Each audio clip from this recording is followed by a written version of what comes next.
नमस्कार दोस्तों, stock market studies में फिर से एक बार आपको बहुत-बहुत स्वागत है। तो आज मैं फिर से आपके सामने कुछ इम्पोर्टेंस कंपनी का अपडेट शेयर करने वाला हूँ। तो वीडियो को लास्ट तक देखिएगा क्योंकि इस वीडियो के अंदर सिर्फ कंपनी के इम्पोर्टेंस अपडेट नहीं है, साथ ही साथ कंपनी के टेक्निकली चार्ट पैटर्न भी शेयर करूँगा और प्रीवियस जो डेटा है, प्रीवियस किस तरीके से कंपनी परफॉर्मेंस किए थे और फिलहाल के लिए जो हालत है और फिलहाल में जो सिचुएशन क्रिएट किया है, उसके बारे में भी चर्चा करूँगा। तो इस वीडियो में बहुत कुछ आपको सीखने को मिलेगा क्योंकि मेरे चैनल के माध्यम से आपको सारी चीज़ सीखने को मिलता है। तो आप अगर सीखने के लिए इंटरेस्टेड है, तो ज़रूर वीडियो को देखिए और अगर आप टिप्स लेने के लिए आए हैं, तो उसके लिए मैं रिक्वेस्ट करूँगा, आप टिप्स के हिसाब से मत आइए।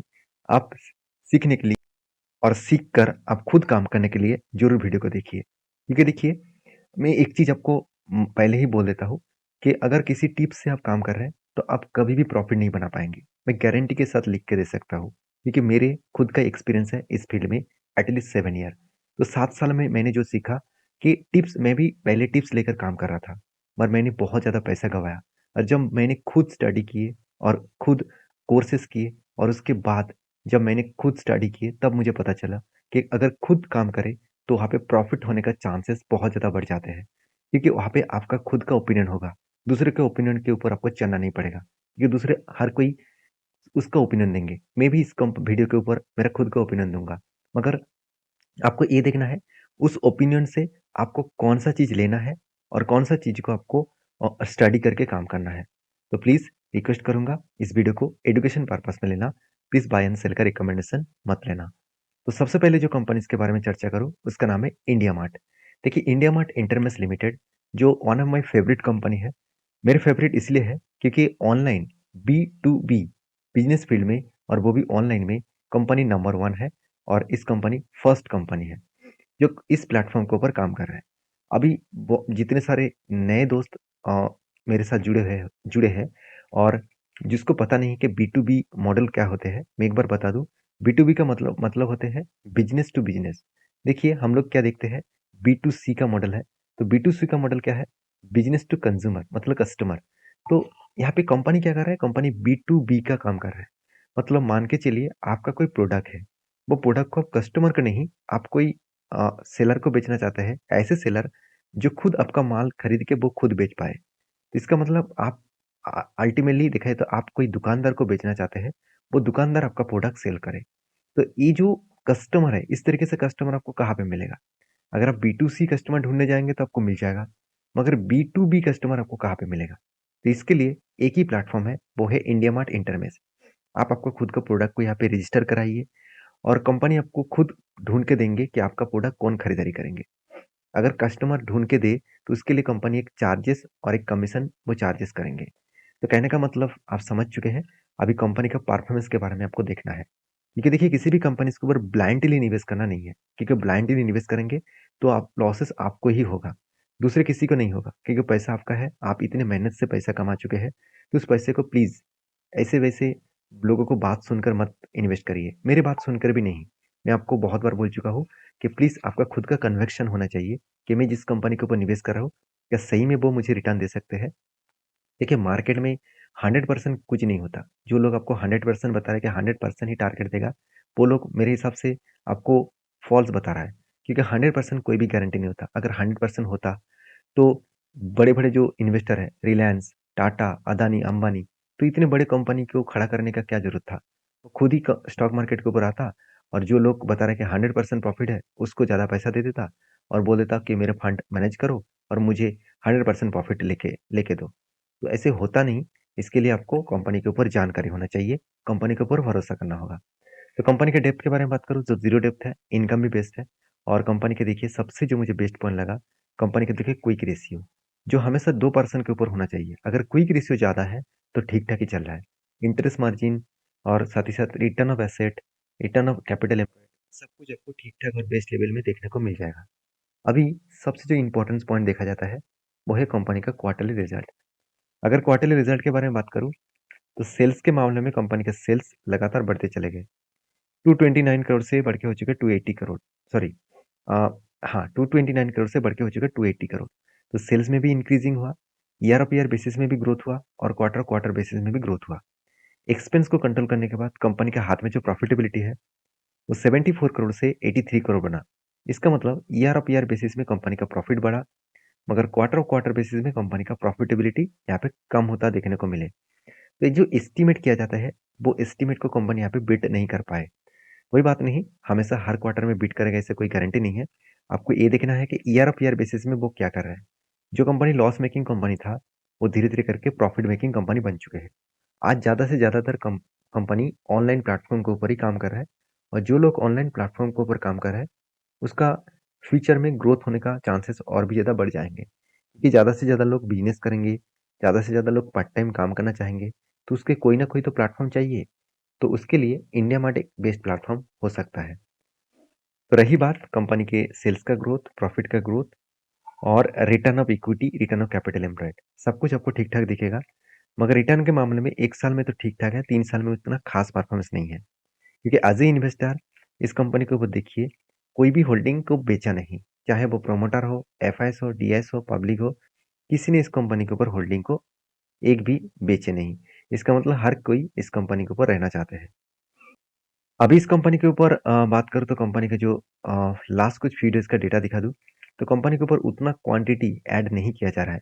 मतलब कंपनी के ऊपर जो वॉल्यूम है, जो इन्वेस्टमेंट का वॉल्यूम है, वो बढ़ना चाहिए था, उल्टा यहाँ पे घट रहा है।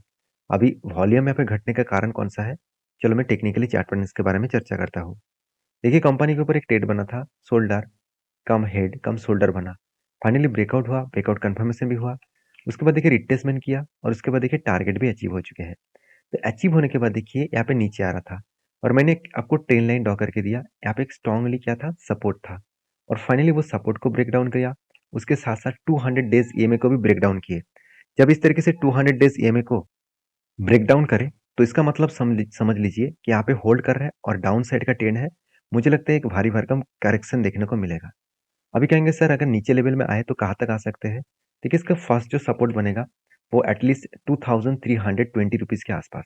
यहाँ पे एक स्ट्रांगली सपोर्ट कंपनी के ऊपर देखने को मिला है, और अगर इस सपोर्ट को फेल करे, तो नेक्स्ट जो लेवल रहेगा, वो अराउंड अराउंड आप बोल सकते हैं, तो 2033 के आसपास। ये दोनों सपोर्ट है, इस दोनों सपोर्ट तक आ सकते हैं, कुछ भी हो सकते हैं। तो मार्केट है, मार्केट के ऊपर आपको हमेशा स्टडी करके ही काम करना पड़ेगा। तो जब जब इस तरीके से कोई पैटर्न्स बने, तो उसके ऊपर याद रखिएगा और फोकस भी रखिएगा। तो नेक्स्ट जो कंपनी है उसका नाम है आरती इंडस्ट्रीज लिमिटेड। देखिए आरती इंडस्ट्रीज एक स्पेशलिटी केमिकल कंपनी होने के नाते भी, इस कंपनी की और एक बिजनेस है, वो है फार्मास्यूटिकल इंग्रेडिएंट बनाने का कंपनी। तो फार्मास्यूटिकल इंग्रेडिएंट बनाने का जो कंपनीज है, इस दोनों प्रोडक्ट के ऊपर काम कर रहे हैं कंपनी। और इसीलिए शायद कंपनी का हालत आज थोड़ा सा वीकनेस इसीलिए है, क्योंकि स्पेशलिटी प्रोडक्ट केमिकल्स का जो प्रोडक्ट है, उसका डिमांड मार्केट में कम हो चुके हैं। तो स्पेशलिटी केमिकल्स का प्रोडक्ट का डिमांड कम होने के कारण कंपनी के ऊपर एक बिग करेक्शन देखने को मिला। अभी कंपनी के ऊपर क्वार्टरली जो रिजल्ट है, आप देखेंगे तो सेल्स के मामले में सेल्स लगातार एक रेंज के हिसाब से देखने को मिले।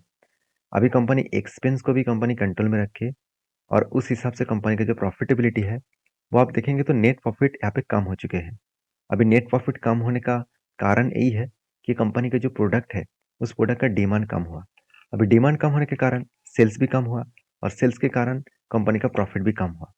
तो यहाँ पे क्वेश्चन मार्क ये आएगा कि इस कंपनी के ऊपर क्या इतना खराबी देखने को मिला कि इस कंपनी से भाग जाना चाहिए, इस कंपनी के ऊपर निवेश नहीं करना चाहिए?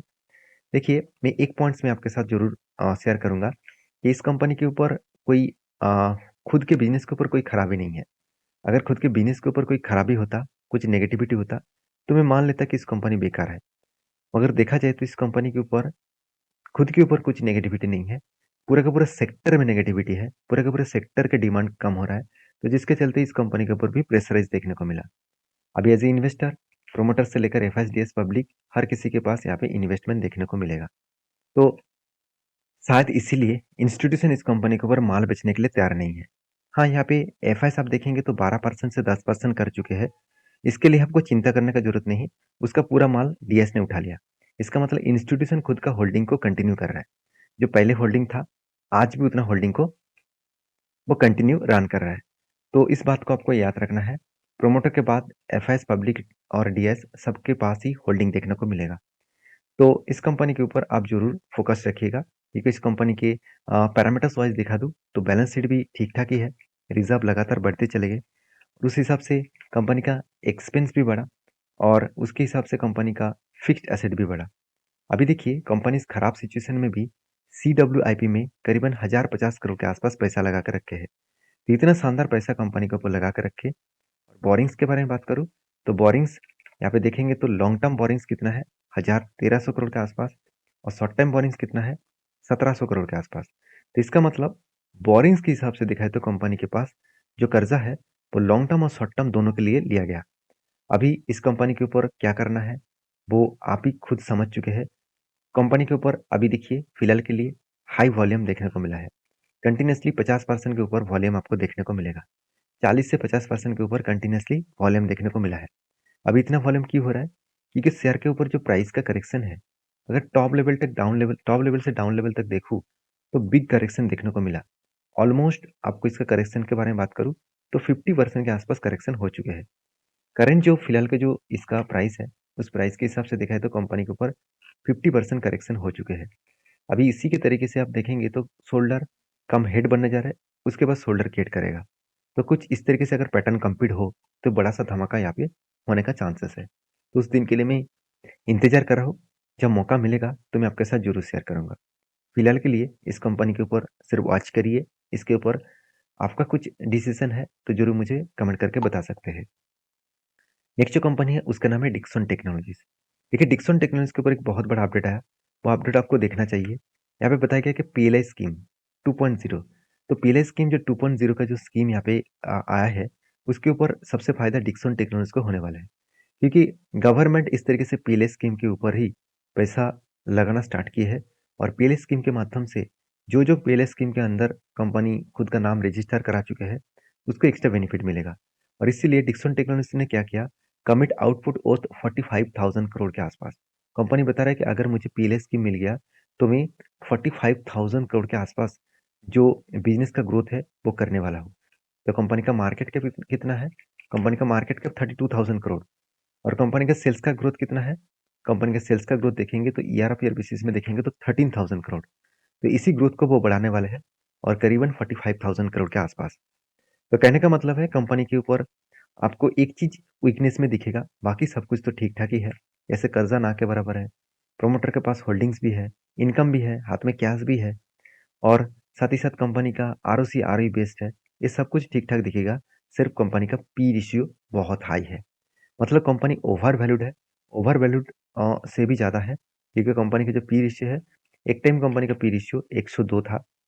मतलब सॉरी एवरेज पी रेशियो 102 है और कंपनी का करंट पी रेशियो कितना है 105 है। तो कंपनी के खुद की पी रेशियो के बारे में बात करूँ तो कंपनी अभी ठीक ठाक मतलब सेम टू सेम लेवल में है। मगर इंडस्ट्रीज पी रेशियो के बारे में बात करूँ तो कंपनी बहुत ज़्यादा ओवर वैल्यूड है। इस ओवर वैल्यूड के चलते कंपनी के ऊपर जिस तरीके से पी रेशियो का करेक्शन हुआ, इस कंपनी के ऊपर भी करेक्शन होने का चांसेस है। करेक्शन होने का चांसेस का मतलब क्या है?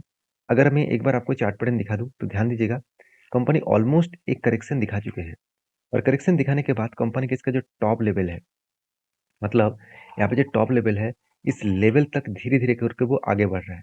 अब इस लेवल को टच करने के बाद यहाँ पे रिवर्सल कर सकते हैं, कुछ भी कर सकते हैं। तो आप कहेंगे, "सर पी रेशियो इतना हाई है, तो फिर भी कंपनी अपट्रेंड में क्यों जा रहा है?" क्योंकि अगर कंपनी खुद का पी रेशियो 5 साल के एवरेज के हिसाब से दिखा दूँ, तो कंपनी का average P ratio same to same है। यहाँ पे कोई भी ओवर वैल्यूड देखने को नहीं मिला। तो जब कंपनी के खुद के ऊपर भरोसा है, खुद के बिजनेस के स्ट्रैटेजीज ठीक-ठाक है, तो उस कंपनी तो आगे बढ़ेंगे ही। तो इसीलिए यहाँ पे क्या बना, शोल्डर कम हेड कम शोल्डर बना।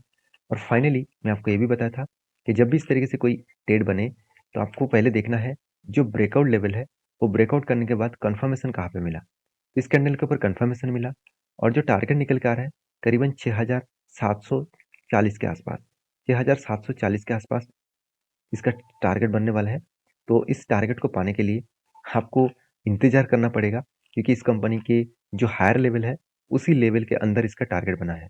मतलब उससे भी ज़्यादा। तो मुझे लगता है जिस तरीके से धीरे-धीरे करके वो अपट्रेंड में जा रहा है, 2 जगह से वो करेक्शन हो सकते हैं। पहली जगह वो ऑलमोस्ट टच करने जा रहा है, वो है 5,680 रुपीज़ के आसपास और इस लेवल को स्ट्रांगली एक रेजिस्टेंस के हिसाब से फेस करेगा। इसको ब्रेकआउट करे तो नेक्स्ट लेवल होगा 6,226 रुपीज़ के आसपास। ये दोनों लेवल को ब्रेकआउट करने के बाद ही उसको टारगेट मिल सकता है। इसके बीच में अगर करेक्शन हो तो थोड़ा-सा आपको फिर से रिकवरी करने के लिए टाइम लगेगा। तो बाकी आप इस कंपनी के ऊपर क्या डिसीज़न लेते हैं, ज़रूर कमेंट्स करना। और इस कंपनी के ऊपर इन्वेस्टर के बारे में चर्चा करूँ, तो इन्वेस्टर इस कंपनी के ऊपर बने हुए हैं क्योंकि उसको पता है कि इस कंपनी के ऊपर अच्छा खासा रिटर्न मिलने का चांसेस है। बाकी आप देखेंगे इसका लास्ट कुछ few डेज़ का डेटा दिखा दूँ, तो कंपनीज़ के ऊपर जो वॉल्यूम है, वो थोड़ा-सा वीकनेस बेसिस में देखने को मिला क्योंकि लगातार कंपनी हाई करते जा रहा है और हाई के आसपास है, उस जगह पे ज़्यादा लोग ट्रेड नहीं करेंगे, ज़्यादा इन्वेस्टमेंट नहीं करेंगे, शायद ज़्यादा वहाँ पे ट्रेड हो सकता है। तो लास्ट जो कंपनी है उसके बारे में चर्चा करूँ, उसका नाम है शाली इंजीनियरिंग प्लास्टिक लिमिटेड। तो शाली इंजीनियरिंग प्लास्टिक लिमिटेड देखा जाए तो एक प्लास्टिक मैन्युफैक्चरिंग कंपनी है। और देख इस कंपनी के बारे में चर्चा करूँ, तो कंपनी के ऊपर स्प्लिट का अनाउंसमेंट हो चुके हैं और आज के दिन ही आपको कंपनी का स्प्लिट मिलेगा। हर एक के बदले आपको 5 शेयर मिलने वाले हैं। तो ये था कुछ कंपनीज़ के अपडेट और इस वीडियो में जितने सारे कंपनीज़ के बारे में चर्चा किया हूँ, वो सारे के सारे एजुकेशन पर्पस में है। प्लीज़ यहाँ पे कोई बाय एंड सेल का रिकमेंडेशन मत समझना। आपके रिस्क के हिसाब से, रिसर्च के हिसाब से काम करना। वीडियो में अगर जानकारी अच्छा मिले तो प्लीज़ लाइक करना, दोस्तों के साथ भी शेयर करना। मिलते हैं नेक्स्ट वीडियो में। धन्यवाद।